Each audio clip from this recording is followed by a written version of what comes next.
Okay, let's going to the topic. So actually yesterday நான் இந்த by trade மட்டும் தான் எடுத்தேன், அதுவும் கோல்டில் தான் இருந்தேன். இந்த பை ட்ரேடை எந்த பயாஸை பேஸ் பண்ணி எடுத்தேன் அப்படிங்கிறது எல்லாருக்குமே இருக்கக்கூடிய மிகப்பெரிய ஒரு கொரிஸ் ஆகுது.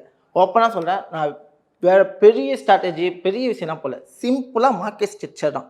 நான் ரொம்ப போட்டு உங்களை பெருசாக மேனிப்புலேட் பண்ண விரும்பல, சிம்பிளாக சொல்கிறேன், சிம்பிளாக அண்டர்ஸ்டாண்ட் பண்ணிக்கோங்க. அதுக்கு முன்னாடி மார்க்கெட் ஸ்ட்ரக்சருடைய சிம்பிளாக ஒரு விஷயத்தை கற்றுப்போம்.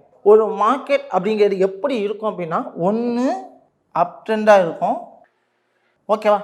அப்படி இல்லாட்டி டவுன் ட்ரெண்டாக இருக்கும். ரெண்டே ட்ரெண்டு தான் இருக்குது. அப்படியும் இல்லை அப்படின்னா ஒன்று சைட்வேஸ்.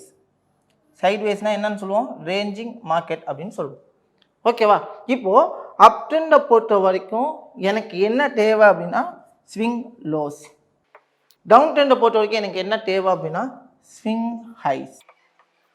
ஸ்விங் ஹைஸ் அதை தாண்டி இந்த ஸ்விங் ஹைஸை எல்லாத்தையும் நான் கன்ஃபர்மேஷனாக இதுதான் ஸ்விங் ஹைங்கிறது எப்படி அண்டர்ஸ்டாண்ட் பண்ணிப்பேன் அப்படின்னா என்னுடைய ஃப்ளிப், அதாவது ஸோ லோ பேக் பண்ணால் லோயே லோ அப்படின்னு சொல்லுவாங்க. நீங்கள் நிறைய விஷயத்தில் பார்த்துருப்பீங்க, எல்லாம் நான் ரொம்ப சொல்லிட்டு ஒன்றும் இல்லை. லோ பேக் பண்ணால் லோயே லோ. ஒரு லோவை டாமினேட் பண்ணி அடுத்த லோ வச்சிச்சு அப்படின்னா அந்த ஏரியாவுக்கு பேர் என்னன்னு சொல்லுவோம் அப்படின்னா, அதாவது ஃப்ளிப் அப்படிங்கிறத கன்சிடர் பண்ணிப்பேன். இந்த ஃப்ளிப்பை நீங்கள் கன்சிடர் பண்ணிங்கனாலே ஹை உங்களுக்கு கிடைச்சிடும்.